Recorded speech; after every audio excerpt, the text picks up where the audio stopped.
Zawya Mamoudo be Canar Zawya Mamoudo bir Ndakaar Zawya Tiwaawan ëmb leer bi mu tasiw ko aw ñoñam. Yéen a ngi seetaan Al Maktoum TV. da ngay jéem toppandoo ba doo topp da ngay toppandoo kenn te doo ko mës a nekk doo mës a nekk kooku mais ni ngay toppandoo kooku yow doo nekkati sa bopp. Donc you're stuck between two worlds where you're trying to become someone and you're not yourself anymore. So that's the problem. You genre à ce moment-là bokkutoo fenn parce que ki ngay jéem a nirool am no matter what you do, you're never gonna be as like as perfectly him as he is, and they're not gonna accept you because they always saying you're coming from somewhere else. And because you've started parce que yow bëgg nga mel ni moom yaa ngi changé pour mel ni moom at some point nekkatoo ki nga nekk, donc même soo ñibbiwee fi nga jógee gars yi vont dire que tu as changé parce que nekkatoo ki ñu xamoon ki nga xam ni yenn valeur yi la am. Donc soo demee on ne t'accepte plus nulle part. You go somewhere else and you try to be like them, and they are like they what's stuck in their mind is that he's coming from somewhere else. But when you come back to where you are, where you come from, people are gonna look at you as this is someone else. This is not the person we knew. So he became someone else, and he's like the best analogy I can do is as in slavery when les métis ñi nga xam ni suñ like dañuy dem ci tubaab bi dañ leen jël ni ay nit yu ñuul ñu dem ci nit yu ñuul nit yu ñuul yi fa jël leen ay nit yu weex. Finalement ils sont acceptés nulle part. That's the problem. While when you remain yourself and you stick to your values, no matter how hard it is, like I'm not saying that you have to stick to whatever you are, just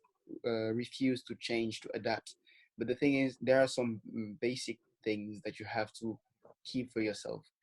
Yoo xam ni nu mu mënti doon doo leen changer ay affaires yoo xam ni c'est immuable. Léegi am na yenn affaires yoo xam ni tu peux te permettre de t'adapter parce que forcément il faut que tu fasses un effort pour te faire accepter dans un nouvel environnement. Mais am na yenn yoo xam ni moom waroo ko romb. C'est ça en fait. Du coup, you have your values where education stands, like the education your parents gave you. So la li nga jàng li nga xam ne jàngal nañ ko am na yenn affaire yoo xam ni doo ko mës a def sa kanamu parent ay d'accord. Am na yoo xam ni tamit genre nay kaari sax soo duggee ci benn soo demee soo sori voilà comment expliquer ça. C'est pas parce que da nga sori say parents qu'il faut que tu commences à faire certaines choses. Li nga xam ni man loolu noonu c'est quelque chose boo xam ni c'est resté dans ma tête depuis que j'ai quitté mes parents. Boobu noonu yàgg na maa ngi am 12 ans ba may njëkk a jógee sama kër suñu kër. Pour dëkk feneen foo xam ni gisuma papa gisuma yaay, mais am na yenn affaire yoo xam ni jàngal nañ ñu ko yoo xam ni ça reste en moi. Li nga xam ni du ma ko def su sama parent nekkee fii lu tax su ma toogee man kase foo xam ni kenn gisuma ma koy def. À la fin du da nga respecter say parents da nga leen ragaloon kon joxoo leen respect bi ngeen war a jox joxoo sa bopp respect bi nga war a joxe bi nga war a jox sa bopp. Est-ce que je sais pas si tu vois ce que je veux dire. Genre dangay dem fenn foo xam ni tu te comportes d'une manière boo xam ni soo xam su la ses parents gisoon ils n'approuveraient pas clairement. Du coup yow nekkatoo yow loolu laa bëggoon wax en fait. Wow, amazing.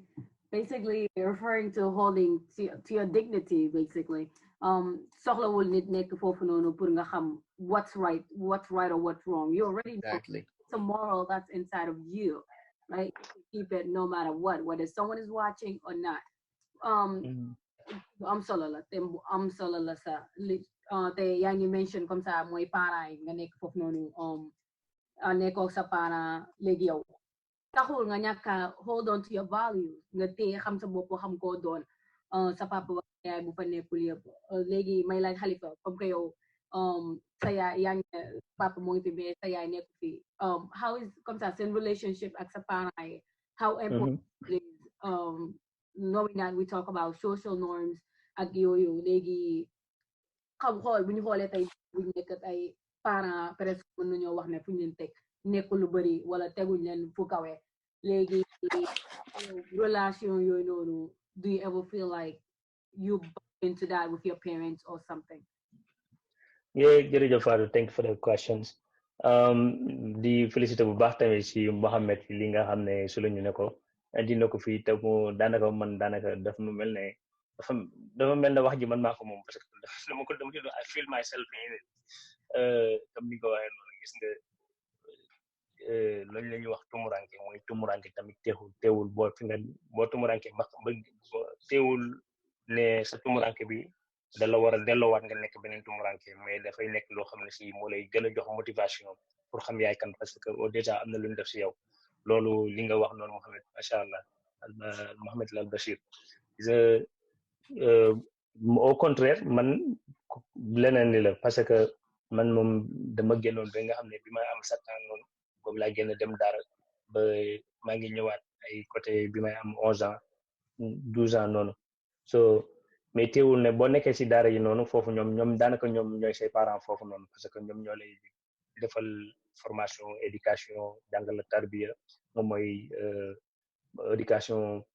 morale comme yow yaay kan xamal la sa diine jàngal la alxuraan wax na la ñuy nekk ak say parents so loolu tamit bi ma ñëwee ba léegi loolu dama koy dund moo tax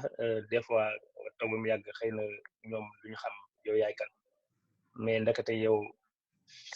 yaa ngi jéem a delluwaat si li nga xam ne moom la alquran ak hadis digle mooy say parents bu ñu wax ak yow bu leen tontu dee leen bàyyi xel dee leen toppatoo lu ëppal bëri si la wax rek toppal lool mais nag dafa am loo xam ne si dafa am lu ëppal des fois dañuy fàtte leen parce que dañ ne éducation dafa am important te dafa am si ñoo xam ne si ñoom ñu nekk seen kër moom moo leen prévent ñu jàng parce que bu ñëwee fii duñ mën a jàng yaa ngi comprendre Fatou mais nekkul loolu yow yaa fàtte yow yaay kan waaw mais nag lépp loo gis rek nga nekk ci digg bi da see baax xam nga léegi bu fekkee ne yow da nga nekk école bu ngeen fa demee comme fii ngay gis ne seen jàng bi bokk ak jàng Sénégal fii boo ñëwee professeur beeg ak élèves yi comme benn lañ boo demee Sénégal foofu kay jàngale dañ koy jax respect dafa mel ni bu ñëwee di la jàngal dafa mel ni malaaka ngay gis mais loolu ki nga xam ne mooy jàngale ki nga xam ne dafa am xam-xam yàlla ko jox daraja suñu borom moo ne wallazina utul ilma darajaat mooy ñi nga xam ne dañuy am xam-xam dañoo am ay différents darajaat te gis nga bu fekkee yow sa cultural value yi nga xam ne yow da nga koo amee mu doon ay value parce que dafa nekk value yoo xam ne si sa papa ak say waajur ak wala say mbokk wala sa dëkk ñoom ñoo ko def si yow ba da nga judd rek fekk ko fa gis nga loolu noonu gis nga bu nekkee ak yow ba nga dem collège ñun ñëpp xam nañ ko ñun ñi nga xam ne jot nañoo dem collège boo demee collège boo amee value yooyu noonu ñëpp da lay respect mais au début bu fekkee da nga nekk xale nag koo xam ne si xëy na yaa ngi si ay 10 ans 11 ans ba 18 ans wala ba 27 ans sax ba 30 ans loolu yëpp jeune la da ngay dem si ay site mooy ay location yoo xam ne si wala ay place yoo xam ne si da nga fa dem wala nga dem trip wala nga bokk ak seen classe yi noonu wala seen école wala sa librairie ñoom seen comportement ak sa comportement yow du bokk mais loolu doesn't mean that yow yow amoo solo yaa ngi koy xam bu demoon si benn place boo xam ne si place ba ña fa nekk ñëpp ay borom respecté lañ bu la gisee rek ni ngay doxee da lay laaj yow yaay kan yow foo jógee. li nga wax am na solo trop Khalifa am na solo bu baax sa te yaakaar naa comme li nga wax ne instant bii nii mooy start with social norms as boobu lay gën a xale di gën a be exposed to that comme ça in middle school high school ngay gis ne yeneen nit ñi comme ça luy wax amul benn problème yow you shy it's not that you shy but you just don't want to say the wrong thing or you just don't want to feel like you are actually separating yourself from your social norms or culture. Now, maa ngi fàttaliku man which is one thing I also mentioned in my book middle school sama benn teacher dafa woo sama papa ne man I'm so disrespectful parce que day wax ak man du ma xool and some papa was really surprised parce que man ñu woo ko ne ko man dama ko doon disrespect daal nekk loo xam ne yaakaar ne man dinaa ko def léegi sama papa dem bam demee commencé wax ak ñoom mu ne lan moo tax mu ne dama ko disrespect parce que heure bi wax ak man duma ko xool bët ak bët te lu teacher boobu ñàkkoon a comprendre mooy lan suñu culture it's important comme ça ñuy comprendre culture jàmbur yi parce que culture comme sénégalais tey buy sa papa wala sa maam wala kenn di wax xool ko bët ak bët boo ko xoolee bët ak bët dangaa réew fii nag boo leen xoolul bët ak bët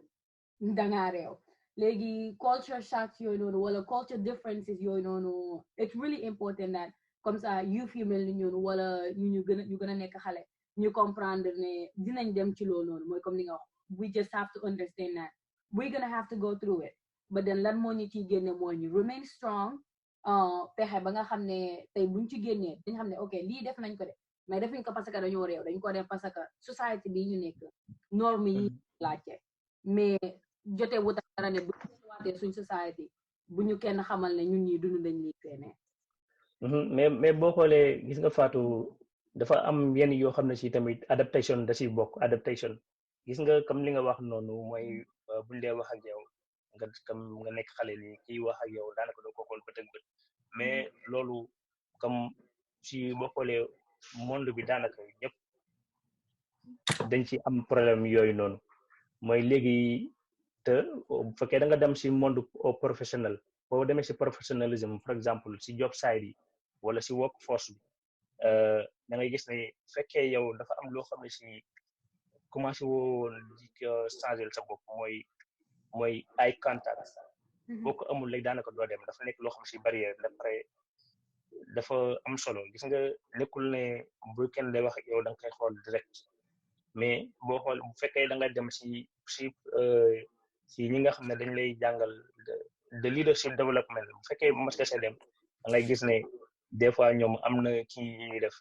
mooy ay 101 yi ñuy def noonu nga xam ne dañ lay wan how to be professional for example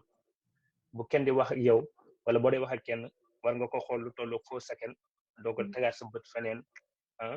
après doo ko xoolaat noonu comme noonu ngeen def mais bu fekkee dafay wax yéen ñaar durant bi ngeen wax yépp yow li ngay yow xooloo ko benn yoon ci kanam rek day yaakaar ne dafa am luy nëbb comme loolu laa doon souligner rek mu nekk loo xam ne am da si am benn yoo xam ne si tamit dafa baax tamit pour nit ñi xam ko loolu eye contact baax la mais nga fixe eye contact moom moo baaxul mais eye contact boo xam ne si ki ngay waxal mën nga ko xool par exemple lu tolloog 4 seconds nga xool smile tuuti open your face and then maybe you look somewhere else and then with gesture body language and there's something about adaptation that people don't get. C'est important de s'adapter, mais at some extent. It's a matter of balance. Tu dois comprendre que am na loo xam ni mën nga ko def am loo xam ni waroo ko def am na loo mën a def am loo war a def ak loo warul def am na loo te Khalifa li mu wax ci par rapport à la religion c'est très important. Religion is very important in the sense that it teaches us how to behave in the society and like it gives us a guideline. We have to follow that one. And il y a toujours des choses qui sont prises elles sont prises différemment yoo xam ni soo leen defee ñeneen ñi leneen lañ koy interpréter your life. So it's not really sacrifice, it's just what you're willing to put in as effort in order to get to where you want to get to. Really important point, Mohammed. So interesting. And you mentioned about self-education, right? It is truly important, and I totally get it. I firmly believe the importance of self-education, because I mean, honestly, it's the reason why ma nekk fii ma nekk tey bu nekkutoon self-education du ma toll fii ma toll bu nekkoon self-education du ma toog ba okay couldn't call it I'm just finishing with school and stuff. So if you guys don't mind, what bëggee mën naa leen lire one page I talk about I spoke about self-education in my book and I put that page to you guys. So I said self-education. A educated individual can aim to learn a little bit about everything, or they can work hard toward mastering a single subject. Either way, it is the act of taking your learning into your control. It is the driven to further you, which ultimately lead to success on a personal and financial level. Everyone can benefit from continuing to strive for well-rounded self-education. Educating yourself can be as simple as picking up an extra book, a new subject, or taking beginning course to learn a new subject. If you want to live the life you want, or if you want to grow and experience life to the fullest, one of my high school teachers taught me in life, if you want to grow, in life, if you're not growing, you are dying. And that stayed on my whole life. You need to take your own education and learning into your own hands. I am not referring to traditional education system. I'm referring to self-education. That is teaching yourself to learn a particular skill on your own. A lot of people are stuck on the myth that in order to learn something, you need to be educated on it, even though when we're perfectly able to educate ourselves. That is, there are a lot of individuals who have actually um, self-educated themselves in difficult things, but it is possible to excel at them. And then I mentioned some well-known people like Bill Gates, who self-educated himself because of him today. Look at what we have. And there are a lot of people, Thomas Edison, for example. And yeah, basically that's what I talk about in that chapter, the importance of self-education. Because if we don't, we're taking it, education, um, okay, if we're taking education suñu bopp dafay métti pour ñu excel in life, pour ñu toll yenn place yu ñu war a toll, parce que suñu parents yi lu ñu xam rek lañ ñuy jàngal, suñu teacher yi lu ñu xam rek lañ ñuy jàngal. Il faut ñu ñun lan lañ war a xam pour jàngal ko suñu next generation. Léegi just moving forward pour ñu yeggali ci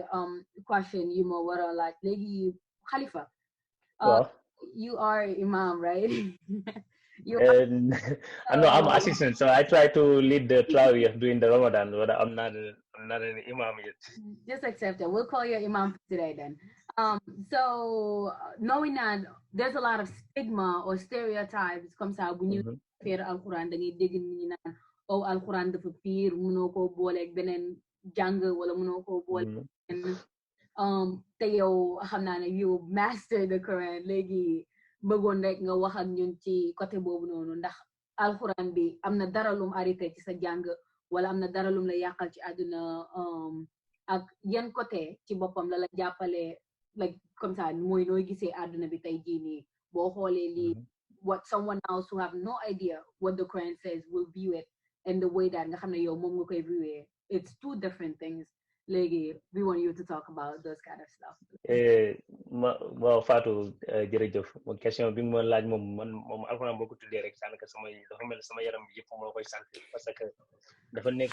livre boo xam ne si li nga si wax yooyu yëpp mooy alxuraan dafa fiir mooy si koo xam ne dafa am xadis mu wax ne alxuraan bu fekkee da nga nekk yow yaay ki nga xam ne yow yaay jotoo mokkal alxuraan mu ne alxuraan fiir na fiir boo xam ne si boo ko bàyyee mi ngi mel ne gileem gi nga xam ne da nga ko bàyyi si àll ba ñu daat koy jam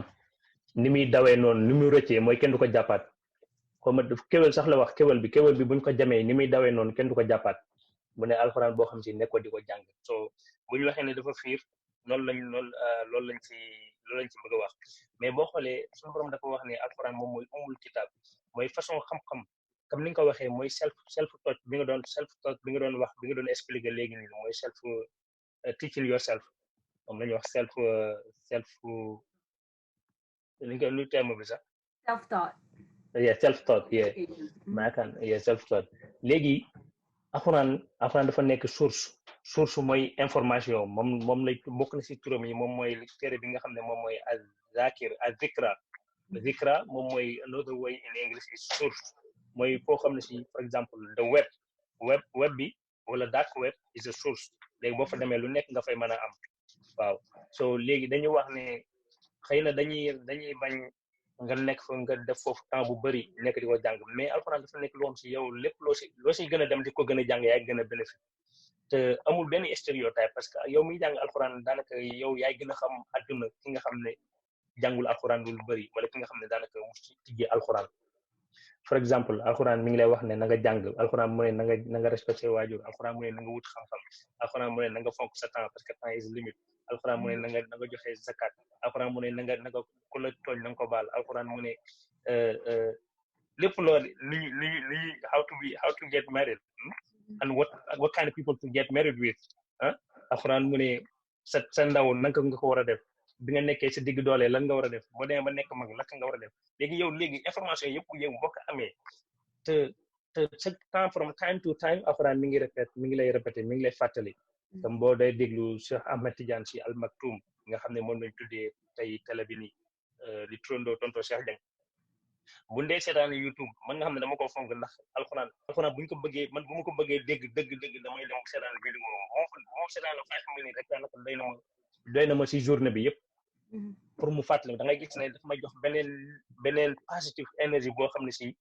damay dox si mbedd mi mën naa def lu ma neex parce que xam-xam laay doxee mais bu fekkee nag da nga nekk koo xam ne si yow da nga wax ne alxuraan mënoo koo jàng wala alxuraan bi nekkul is not the right book yaa ngi nax sa bopp alxuraan bépp doomu jullit même boo dul jullit sax war nga jër alxuraan waaw parce que moo lay xamal suñu borom moo lay xamal yow àdduna bi fu mu toll rawatina nag koo xam ne si yow da nga ne yow muslim nga parce que muslim Seydina Muhammad sallallahu alayhi wa sallam dafa wax ne ñaar laa leen bàyyeel mooy kitaabullahi wa sunnati suñu borom mu ne ñett ngeen am mu ne benn bi mooy nga xam ne moom mooy rabbul alamin moom mooy borom bindeef bi moom àdduna bi mu ne tamit si alquran mu ne tamit alquran mooy hudan wa zikra lil muminin mooy li nga xam ne moom mooy guidance après tamit nekk merci is a blessing après tamit mu ne tamit am ngeen yonent bi sallallahu alayhi wa sallam moom mooy ki nga xam ne huwa rahmatul lil alamin wa Muhammad sallallahu alayhi wa sallam moom yërëmande la si ñun mooy merci mooy gift la parce que moom dafa nekk koo xam ne si moom ñu ko gisee comme as a witness moom witness la si li nga xam ne borom bi am na ko mooy si parce que yonent bi sallallahu alayhi wa sallam boo xoolee suñu borom si difficulties he been through a lot of difficulties mais through those difficulties suñu borom moo ko protégé kon suñu borom day wane ne foofu noonu képp koo xam si yaa ngi si difficulties suñu borom moom mën na la protéger waaw loolu laa bëggoon a andi sax si alxuraan beeg ak moom des a lot of things to talk about mais alxuraan moom. naa yem boobu rek beneen vidéo boo xam ne beneen série boo xam ne pour loolu dong lay doon. waaw incha allah solo trop di la jaajëfal Khalifa ak Mohamed yéen ñëpp kontaan nañ trop ci émission bi di wax jërëjëf yéen ñëpp ñuy ànd ak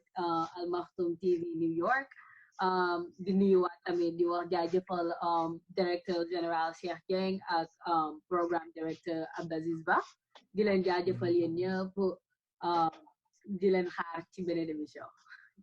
jërëjëf macha allah jërëjëf. Zawya Mamawdo be Canar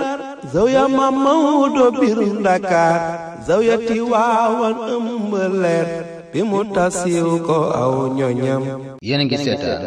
Al Maktoum TV